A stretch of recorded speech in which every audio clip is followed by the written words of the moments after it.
எல்லா புகழும் இறைவன் ஒருவனுக்கே. உழைப்பை ஒரு உன்னதமான வணக்கமாக இஸ்லாம் போதிக்கிறது. உழைப்பவன் இறைவனின் நேசன் என்பது நபி மொழி. ஹலாலான முறையில் உழைப்பவன் ஒரு போராளிக்கு சமமானவன். உழைப்பவனின் கரங்கள் தழும்பேறி இருக்கலாம், ஆனால் அந்த கரங்களைத்தான் இறைவன் நேசிக்கிறான். உழைப்பின் மேன்மையை விளக்கும் ஒரு வரலாற்றுச் சம்பவம். ஒரு ஏழை மனிதர் வாழ்ந்து வந்தார். அவருக்கு அன்றைய உணவிற்கே வழியில்லாத சூழல். அவர் நேராக அன்றைய தேசத்தின் தலைவரான முகமது நபி ஸல்லல்லாஹு அலைஹி வஸல்லம் அவர்களிடம் சென்று தன் வறுமையை கூறி உதவி கேட்டார். அவருக்கு தர்மம் வழங்குவதற்கு பதிலாக உழைப்பை கற்றுக் கொடுக்க நபி ஸல்லல்லாஹு அலைஹி வஸல்லம் அவர்கள் விரும்பினார்கள்.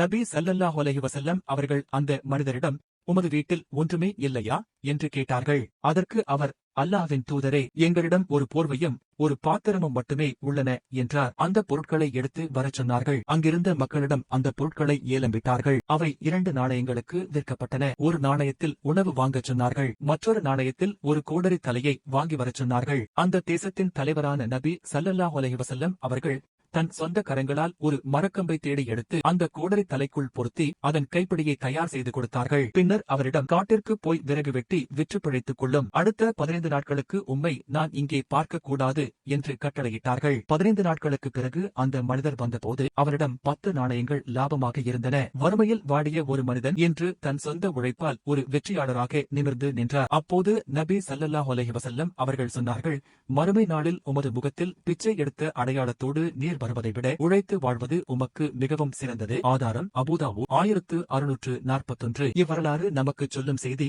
உழைப்பவன் இறைவனால் நேசிக்கப்படுபவன். தொழிலாளியின் வியர்வை காய்வதற்கு முன்பே அவரது கூலியை வழங்கிவிடுங்கள். ஆதாரம் இப்னு மாஜா 2443 என்பதும், தனது கையால் உழைத்து உண்பதே சிறந்த உணவு. ஆதாரம் புகாரி 2072 என்பதும் இஸ்லாம் வழங்கிய உன்னத சட்டங்களாகும். அன்பார்ந்த உழைப்பாளர்களே, ஹலாலான வழியில் அயராது உழைக்கும் உங்கள் ஒவ்வொருவருக்கும் எனது மனமார்ந்த வாழ்த்துகள். வல்ல அல்லாஹ் உங்கள் வாழ்வாதாரத்தில் பறக்கச் செய்வானாக.